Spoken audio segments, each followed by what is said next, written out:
Bonsoir à toutes et bonsoir à tous. Nous sommes le mercredi 10 décembre 2025. Deuxième épisode. Le titre, Akhéo, la première pyramide que j'ai traversée versus comment elle annonce la naissance d'une nouvelle société. Dans ce deuxième épisode, je vais vous parler d'un chapitre de ma vie qui a duré 13 ans. 9 années chez Akhéo, ajouté aux 4 années d'expérience avec le GEPM, Groupement européen de professionnels du marketing, dans les années de 91 à 95. 13 années dans le MLM, un monde qui forme, qui façonne et qui use, et qui révèle des mécanismes identiques à ceux de la société actuelle. Si je vous raconte tout cela aujourd'hui, ce n'est pas pour régler des comptes, c'est pour vous faire comprendre comment fonctionne une pyramide moderne et comment cette expérience m'a préparé à proposer plus tard un modèle horizontal, le MPI 7. Donc au fil des épisodes, ça va monter en puissance. Il y en a un qui m'a mis un commentaire, un faux profil, je sais qui c'est. Si tu sais pas que je sais que c'est toi, si tu n'as pas autre chose à faire que de venir mettre des commentaires et surveiller tout ce que je fais, c'est que tu as des soucis quand même. Ce qui m'a poussé à redémarrer cette activité-là, c'est la présence de Philippe Delay, qui était l'ancien président de la Fédération de la vente directe, qui a fait condamner le GPM après l'arrêt de 1995 au tribunal d'Évreux. Ils ont été condamnés. Et donc, quand j'ai découvert que Philippe Delay, l'ancien président de la Fédération de la vente directe, celui qui avait fait donc condamner le GPM, avait rejoint Akhéo en 2006 en tant que président du conseil de surveillance, en fait, cela a tout changé. C'est la raison pour laquelle, en fait, je me suis dit, s'il est là, c'est que le modèle a été assaini. Sans lui, je n'aurais jamais redémarré.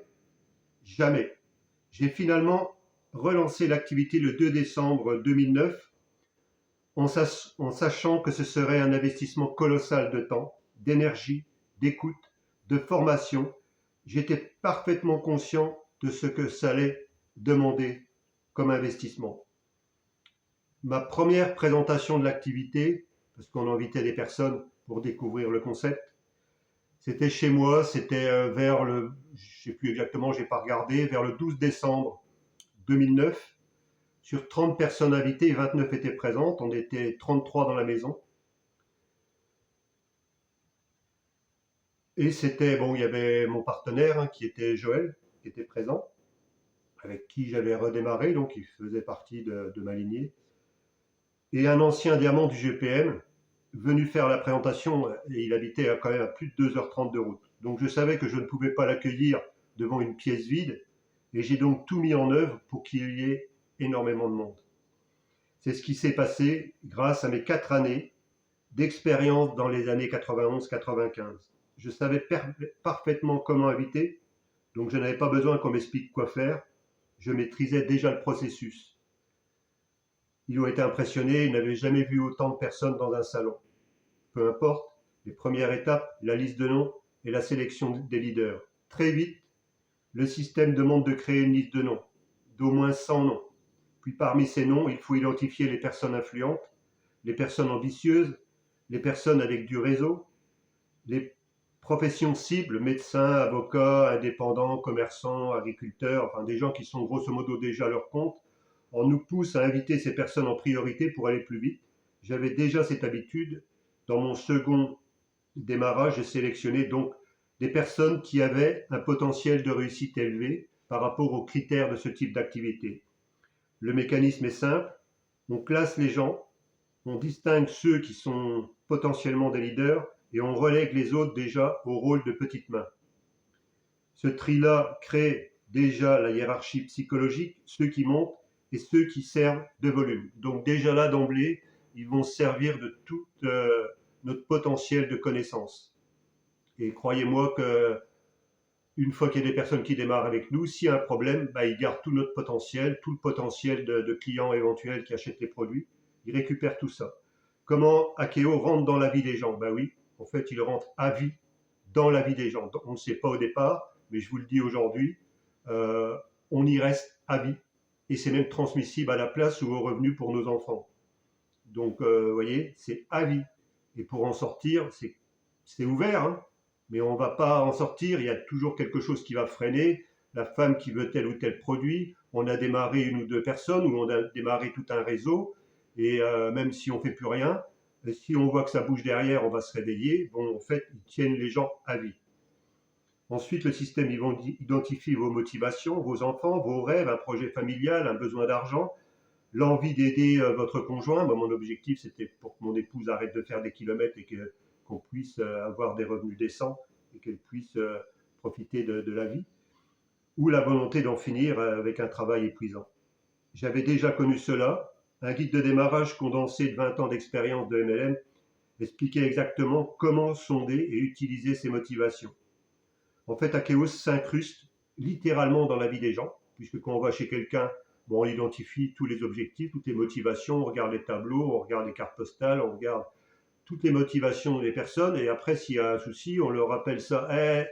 Si tu veux que ça avance, tu te souviens tes objectifs, tu te souviens tes motivations, tu voulais que ta femme arrête de travailler, tu te souviens que tu as démarré cette activité-là pour que plus tard tu puisses aider tes enfants éventuellement qui récupèrent l'activité. Tu te souviens, tu te souviens. Un guide de démarrage, donc Akeo, on touche au personnel, aux vulnérables, à l'intime, à la vie privée, carrément. Sans état d'âme, ça ne leur pose pas de problème. La formation quotidienne, pas obligatoire, mais indispensable. Alors je vous explique tout ça parce que vous allez voir la relation par la suite qu'il y a avec tout le système qu'on vit tous aujourd'hui. Donc officiellement, rien n'est obligatoire. En réalité, il faut écouter des CD tous les jours, lire le guide de démarrage tous les jours, se former tous les jours, et plus tard, pousser les autres à faire pareil. On vous dit, ce n'est pas obligatoire, mais si tu veux réussir, tu dois le faire, grosso modo. Et rapidement, quand vous devenez un peu performant, on vous met de plus en plus la pression pour que vous mettiez la pression sur votre groupe ou les personnes qui ont démarré avec vous. Le système fonctionne par cascade. Et derrière, les lignées se mettent en avant, comme si leur réussite dépendait d'elles-mêmes, alors qu'elle dépend d'abord des gens qu'elles recrutent, qui démarrent avec nous. C'est clair qu'aujourd'hui, on ne peut pas dire le contraire. Et je crois qu'aujourd'hui, dans cette activité-là, il y en a qui ont chopé des melons, carrément, voilà. Donc j'ai encore beaucoup d'amis dans l'activité.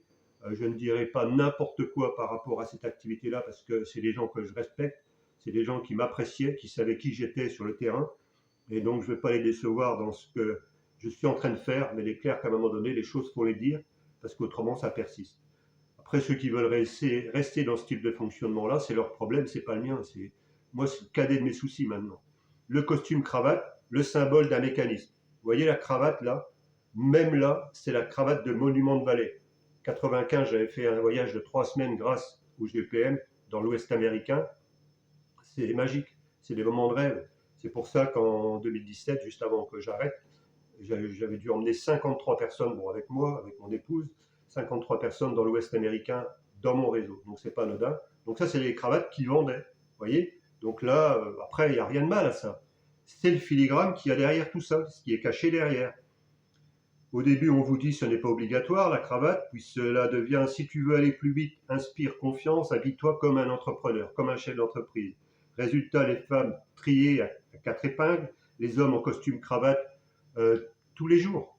Tous les jours. Moi, c'était tous les soirs. Il fallait remplir son agenda. Si ton agenda n'était pas plein, bah, tu n'avanceras pas, tu réussiras pas. C'était ma lignée qui m'harcelait avec ça quasiment régulièrement. Au bout d'un moment, j'en ai eu plus que marre. Et voilà, il y avait déjà une pression psychologique là, alors que moi, j'étais indépendant. Donc, j'avais démarré pour être indépendant, pas pour avoir un patron au-dessus de moi qui me dit faut que tu fasses ci, faut que tu fasses ça. Donc là, j'avais une lignée qui l'avait oublié, surtout Joël et Myriam. Alors, bien sûr, imaginez remplir son agenda, des sorties quasiment tous les soirs, quoi. Et le week-end, ben, c'était pareil, il y avait toujours quelque chose. Quasiment pas de jour de libre. Mais attention, tout le monde ne gagne pas la même chose, bah oui, hein. Quand on touche 100 à 200 euros par mois, c'est un sacrifice de s'acheter des affaires comme ça. C'est pas anodin. Quand on gagne 500 ou 2000 euros, bon, là, ça devient différent. Le système crée une pression sociale qui coûte très cher aux plus fragiles. La pyramide se révèle peu à peu, objectif, pression, dépendance. Plus vous avancez, plus la pression augmente. Montrer l'exemple, faire son chiffre, Oui, parce que 1000 euros de chiffre d'affaires mensuel, bah non, c'était pas suffisant. Il fallait faire 1600 euros de chiffre d'affaires mensuel, parce qu'autrement notre réseau n'avançait pas assez vite. Je rappelle que au départ, ben, on avait 4 activités. Moi personnellement, mon épouse travaillait aussi en dehors. Donc vous comprenez bien qu'à un moment donné, on peut pas être partout, quoi. On a une vie aussi. Donc maintenant, il fallait augmenter le chiffre. C'est ce qui s'est passé à la fin. On a fait croire que, mais attends, il y en a qui étaient à 200 euros de chiffre d'affaires, des diamants, ou 300 euros, et moi j'étais à 1000 euros de chiffre d'affaires mensuel. Il aurait fallu que je passe individuellement, il aurait fallu que je passe à 1600. Non mais je voulais rire, quoi. C'est ça que ça a clashé à un moment donné. Donc participer à tout, être toujours présent, et plus vous montez, plus vous réalisez que vos efforts servent surtout à ceux du dessus, effectivement. C'est le principe de toute pyramide. Les petites mains travaillent, le sommet encaisse. Souvenez-vous de tout ça, les mécanismes pour aujourd'hui, tout ce qui se passe. On crée aussi une dépendance affective. On devient une famille, une équipe, une mission. Bah oui, une dépendance affective. On s'éloigne des personnes qu'on côtoyait. On revient dans l'activité Akeo où on vit, on dort, on mange Akeo quasiment 24 heures sur 24. C'est plus une vie. Le basculement, quand vous commencez à penser par vous-même, bah oui.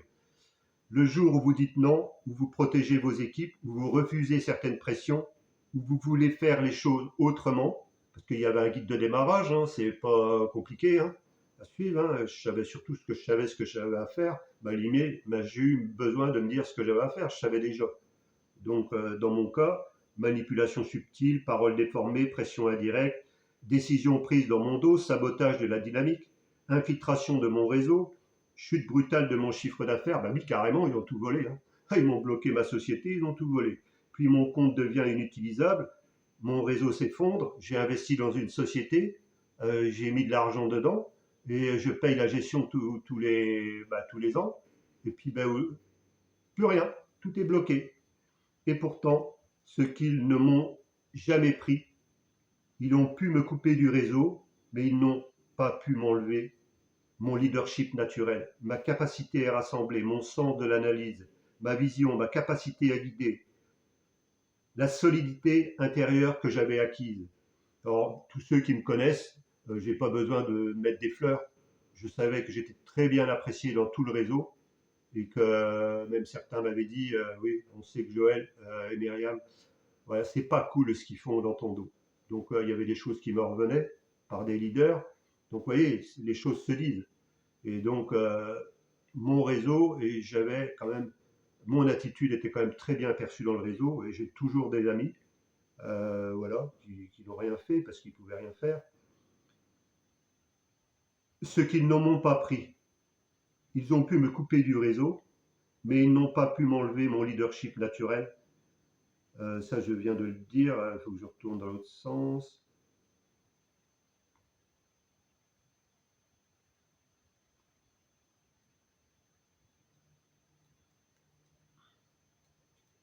Treize années de formation, oui, quand même. Même dans un cadre déséquilibré, ça construit, c'est quelqu'un. En fait, j'ai lu des centaines et des centaines de livres de toutes sortes de développement personnel. Cette expérience m'a servi dans d'autres domaines comme le football, où j'ai quand même obtenu des résultats très très intéressants avec énormément de personnes qui me faisaient confiance, dans le tourisme, même dans l'agriculture. En fait, ça sert dans tous les domaines, effectivement. C'est une préparation mentale. En voulant me détruire, ils m'ont en fait formé malgré eux. Pourquoi cette pyramide annonce une nouvelle société? Akeo m'a appris ceci. Tout système pyramidal finit par créer du contrôle, de la pression, de la manipulation, de la dépendance et de la casse humaine, psychologique et tout ce qu'on veut. Et aussi de la casse dans les familles, dans les couples. Et ces mécanismes sont exactement ceux de la société actuelle. Mais surtout, cette expérience m'avait révélé qu'il existe une autre manière de fonctionner, horizontale, libre, souveraine, équilibrée, centrée sur l'humain et pas sur la domination. C'est ce qui m'a progressivement conduit à créer le MPI 7. Conclusion de l'épisode 2. Je ne raconte pas cette histoire pour me plaindre, ni pour me venger. Je la raconte parce qu'elle explique comment je suis passé d'un modèle pyramidal à la vision d'une société horizontale. Cette expérience a été une préparation, une initiation, un miroir de ce que vivent aujourd'hui des millions de personnes. C'est pour cela qu'elle ouvre la voie à ce que vous découvrirez dans les prochains épisodes. Voilà, je ne vais pas aller plus loin. Je vous remercie de votre écoute. Celle-là est un petit peu plus longue que prévu, mais elle était quand même très importante. Oui, j'ai fait à peu près le tour. Merci de votre écoute. Le prochain épisode, l'épisode 3, ce sera certainement vendredi. Peut-être qu'il y aura un samedi et on verra bien. Moi, je vous remercie de votre écoute et à très bientôt sur les routes de France et d'ailleurs.